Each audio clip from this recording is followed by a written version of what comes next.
puji Tuhan, salam sejahtera bagi kita semua. Bertemu kembali dalam Renungan 79 yang mari terus mengalami pertumbuhan iman. Rise up, bangkit, bergerak, berdampak. Puji nama Tuhan. Renungan pada hari ini saya akan memberi judul Iman yang Dipelihara. Kita akan sama-sama membaca di ayat pokok kita di Ibrani 3 ayat 12 sampai 13. Saya akan bacakan untuk kita semua. Demikianlah bunyi firman Tuhan. Waspadalah hai saudara-saudara, supaya di antara kamu jangan terdapat seorang yang hatinya jahat dan yang tidak percaya oleh karena ia murtad dari Allah yang hidup. Ayat 13, tetapi nasihatilah seorang akan yang lain setiap hari, selama masih dapat dikatakan hari ini, supaya jangan ada di antara kamu yang menjadi tegar hatinya karena tipu daya dosa. Kita akan sama-sama belajar menggunakan metode OIA. Yang pertama adalah observasi. Latar belakang dari ayat ini adalah kitab Ibrani ini adalah salah satu kitab dari Perjanjian Baru yang tidak secara langsung ditulis siapa penulisnya. Tetapi dari sepanjang sejarah gereja beberapa tokoh itu pernah dianggap sebagai penulis dari kitab Ibrani ini, seperti Paulus, Barnabas, Apolos, ataupun Lukas. Dan kitab ini ditujukan kepada orang-orang yang percaya, orang-orang pada saat itu orang-orang Yahudi yang sudah mengenal siapa Kristus tetapi sedang mengalami kondisi yang tekanan yang berat dan penderitaan bahkan penganiayaan karena iman mereka kepada Kristus. Dalam situasi seperti ini, banyak di antara mereka pada zaman itu tergoda untuk hidup kembali lagi di masa yang lalu sebelum mereka mengenal Kristus, untuk kembali kepada kehidupan yang lama demi kenyamanan dan keamanan mereka pada saat itu. Dan dalam pasal 3 ini, penulis ini mengingatkan agar jemaat pada saat itu belajar dari kegagalan bangsa Israel pada waktu di padang gurun. Mereka telah melihat karya-karya Allah, mereka telah melihat mukjizat-mukjizat Allah, tetapi mereka gagal untuk masuk ke dalam tanah perjanjian yang telah dijanjikan Allah karena mereka tidak percaya dan mereka mengkeraskan hati mereka. Dan peringatan ini diberikan agar setiap orang percaya pada waktu itu untuk tidak mengulangi kesalahan yang sama. Interpretasi apa yang bisa kita pelajari? Yang pertama, iman yang tidak dijaga akan melemah. Iman Kristen itu bukan kondisi yang statis atau bisa dikatakan diam, tetapi melainkan relasi yang hidup dan dinamis atau bergerak. Karena itu iman itu perlu dijaga dengan kewaspadaan. Di sini dikatakan penulis berkata, waspadalah. Ia sedang menegaskan bahwa bahaya yang terbesar itu seringkali itu bukan dari luar, tetapi bagaimana dari dalam hati mereka sendiri. Orang percaya bisa aktif secara rohani, tetapi mereka kehilangan kepekaan terhadap suara Tuhan. Ketika kewaspadaan rohani itu mulai menurun, iman perlahan-lahan itu mulai melemah. Seseorang mungkin tidak langsung meninggalkan Tuhan, tetapi mereka mulai menunda ketaatan, mengabaikan firman Tuhan yang datang, mentoleransi dosa-dosa kecil. Inilah awal dari kemerosotan iman yang sangat serius. Dari Amsal 4 ayat 23 dikatakan, jagalah hatimu dengan segala kewaspadaan, karena dari situ terpancar kehidupan. Maka dari itu, iman itu perlu dipelihara agar tetap hidup dan bertumbuh. Yang kedua, ketidakpercayaan merusak relasi dengan Allah. Ketidakpercayaan ini bukan sekedar hanya ragu secara pemikiran, melainkan bagaimana sikap hati yang berhenti untuk bersandar kepada Allah. Ketika seseorang itu mulai ragu, mulai meragukan kebaikan Tuhan, kesetiaan Tuhan, bahkan waktunya Tuhan, relasi dengan Allah itu menjadi renggang. Ketidakpercayaan inilah yang pada akhirnya membawa seseorang itu perlahan-lahan itu mulai menjauh dari Allah. Dan contohnya adalah bangsa Israel pada waktu itu di padang gurun. Mereka sudah melihat mukjizat Allah, mereka sudah melihat karya-karya Allah, namun mereka tidak percaya kepada Allah. Bilangan 14 ayat 11 dikatakan, Tuhan berfirman kepada Musa, berapa lama lagi bangsa ini menista aku? Dan berapa lama lagi mereka tidak mau percaya kepadaku? Sekalipun sudah ada segala tanda mukjizat yang kulakukan di tengah-tengah mereka. Hal ini mengajarkan bahwa pengalaman rohani yang besar itu tidak menjamin iman yang bertahan. Jika hati tidak dijaga terus-menerus dalam kepercayaan yang dibangun. Dalam Yesaya 29 ayat 13 dikatakan, dan Tuhan berfirman, oleh karena bangsa ini datang mendekat dengan mulutnya dan memuliakan aku dengan bibirnya, padahal hatinya menjauh daripadaku, dan ibadahnya kepadaku hanyalah perintah manusia yang dihafalkan. Ketidakpercayaan itu bukan masalah tentang intelektual atau pemikiran semata, tetapi masalah sebuah relasi atau hubungan dengan Allah.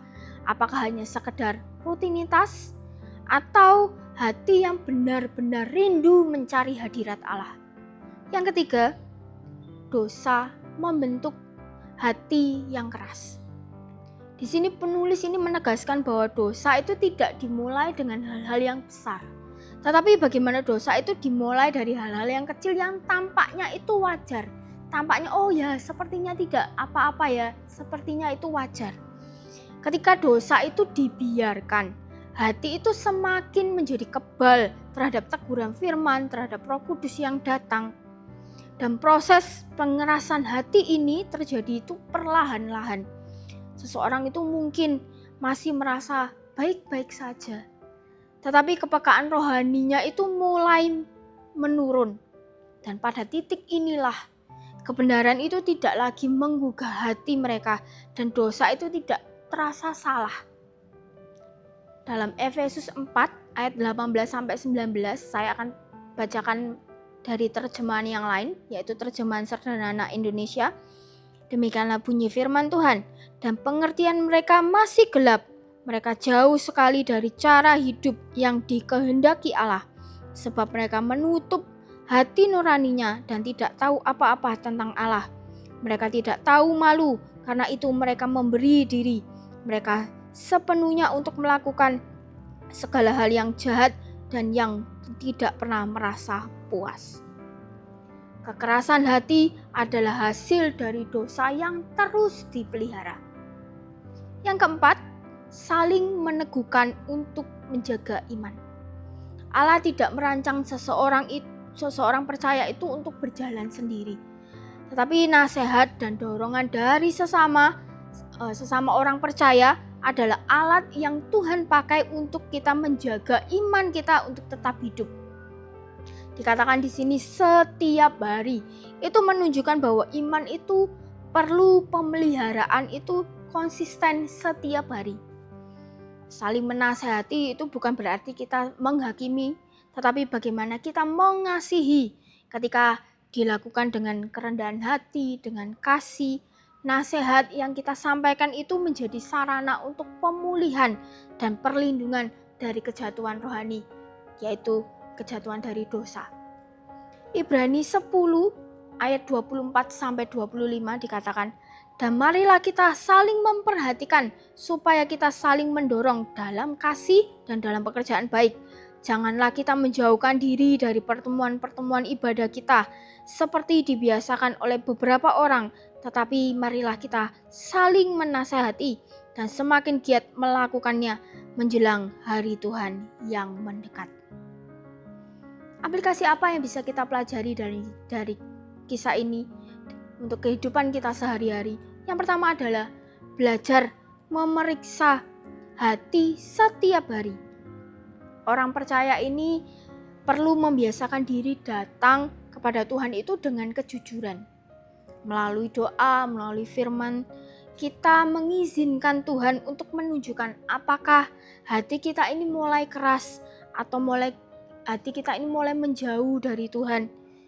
Menyelidiki hati kita masing-masing ini sangatlah penting karena kita bisa memperbaiki hubungan kita dengan Allah. Jadi ketika kita mengizinkan firman Tuhan untuk hadir dalam kehidupan kita, kita juga bisa memeriksa bagaimana relasi kita kepada Tuhan. Yang kedua adalah merespon teguran Tuhan dengan ketaatan. Saat firman Tuhan itu datang dari kehidupan kita, menegur kita, mengingatkan kita, janganlah kita menunda-nunda untuk memperbaiki kehidupan kita. Kita meresponinya dengan ketaatan, dengan segera, dan menjaga hati kita agar tetap lembut. Penundaan itu seringkali membuat hati kita itu semakin keras dan sulit untuk kembali taat. Yang ketiga, membuka diri dalam komunitas yang sehat. Hidup dalam komunitas rohani menolong kita melihat bagaimana bagian tersembunyi dalam diri kita. Dengan kerendahan hati, kita belajar menerima nasihat, doa, dan dukungan dari sesama agar iman kita terpelihara. Dan melalui komunitas yang benar, kita dapat saling dikuatkan untuk kita tidak kompromi terhadap dosa. Kesimpulannya dari firman Tuhan pada hari ini, dari Ibrani 3 ayat 12-13, mengingatkan kita bahwa iman yang sejati itu tidak hanya dimulai dengan baik, tetapi harus juga dijaga, dipelihara dengan segala kewaspadaan, dan tentunya kepercayaan itu terus diperbarui setiap hari dan hidup dalam komunitas yang saling membangun satu sama lain. Selama masih ada hari ini, mari kita menjaga hati kita tetap lembut dan setia kepada Allah yang hidup. Terima kasih sudah mengikuti Renungan 79. Kiranya firman Tuhan pada hari ini bisa menjadi pertumbuhan iman kita dan menguatkan hati kita. Bagi Bapak Ibu Saudara yang ingin didoakan untuk pokok-pokok doa tertentu atau menceritakan kesaksian, baik mukjizat kesembuhan, pemulihan masalah keluarga, dan lain-lain, dapat melalui chat WhatsApp di nomor 081327420088. Amin. Untuk kebenaran firman Tuhan, kita satu dalam doa. Bapak, terima kasih Tuhan untuk setiap kasih setiamu yang bisa kami rasakan. Kami sungguh bersyukur Tuhan melalui firman-Mu pada hari ini mengingatkan kami Tuhan bagaimana kami harus menjaga kehidupan kami. Kami harus waspada Tuhan agar kami tidak jatuh dalam dosa Tuhan. Dan kami bertumbuh dalam sebuah komunitas yang saling membangun satu sama lain, saling menasehati satu sama lain Tuhan. Bantu kami untuk memeriksa hati kami Tuhan, apakah kami selalu dekat denganmu, apakah kami sudah menjauh darimu, dan bantu kami juga Tuhan untuk kami mendekat denganmu, semakin dekat denganmu Tuhan, dan bertumbuh berbuah di dalammu Tuhan. Terima kasih. Ya Tuhan, tolong keluarga besar GPD El Shaddai Magelang sungguh-sungguh berusaha menambahkan kepada kesalehan, kasih akan saudara-saudara, dan kasih akan saudara-saudara, kasih akan semua orang. Terima kasih Tuhan, kami terima kebenaran firman-Mu hanya di dalam nama Tuhan Yesus Kristus. Haleluya. Amin.